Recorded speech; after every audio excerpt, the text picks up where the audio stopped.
Hi అండి. నిన్న తెలంగాణకు సంబంధించి ఫిల్మ్ ఇండస్ట్రీకి సంబంధించి ఒక గద్దర్ అవార్డులను అయితే ప్రకటించారండి. ఇంతకుముందు ఆంధ్రప్రదేశ్లో అయితే అంటే ఉమ్మడిగా ఉన్నప్పుడు ఆంధ్రప్రదేశ్లో అయితే నంది అవార్డులు అయితే ఇచ్చేవాళ్ళు. దాని తర్వాత రాష్ట్రం విడిపోయిన తర్వాత అయితే పెద్దగా దాని గురించి పట్టించుకోలేదు. 2 రాష్ట్రాలు కూడా పెద్దగా పట్టించుకోలేదు. ఒకసారి ఇచ్చినా కూడా కొంచెం గొడవలు అయితే జరిగినాయి. దాని కారణంగా అయితే ఆంధ్రప్రదేశ్ కూడా సైలెంట్గా ఉండిపోయింది.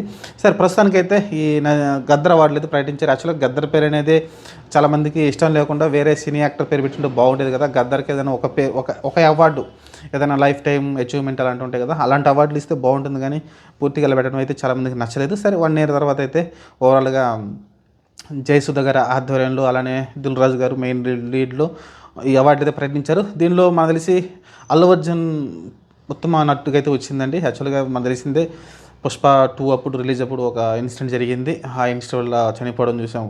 కానీ దానికైతే ముఖ్యమంత్రి గారికి అలానే అల్లు అర్జున్ ఫ్యామిలీ కొంచెం వైరల్ అయితే గట్టిగా నడిచింది. వాళ్ళ మధ్య కొంచెం ఫైర్ అయితే నడిచింది.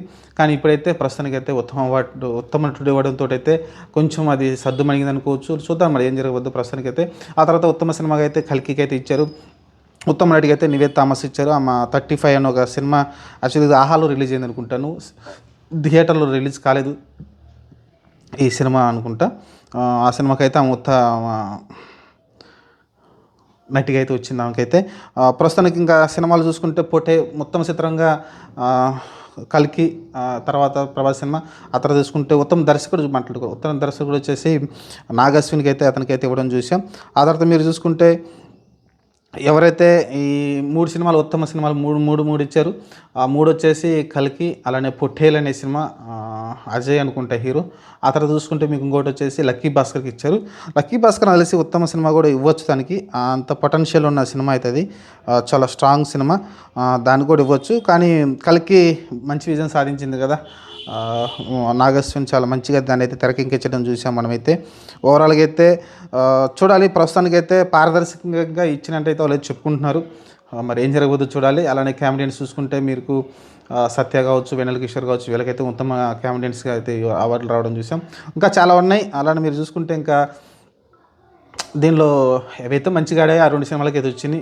కల్కికి ఉత్తమ చిత్రం కావచ్చు, ఉత్తమ నటుడిగా అల్లు అర్జున్ కావచ్చు, సమన్వయం చేశారనుకోవచ్చు. ఇక్కడ కావాలంటే పాలిటిక్స్ చేసుకోవచ్చు. ఎందుకంటే ఉత్తమ నటుగా ప్రభాస్ కూడా ఛాన్స్ ఉంది.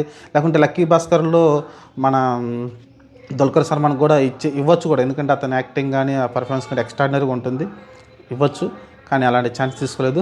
మంచి కలెక్షన్ రాబట్టిన పుష్పకి ఇవ్వడంతో అయితే కొంచెం వివాదం సర్దుమణిగింది అనుకోవచ్చు.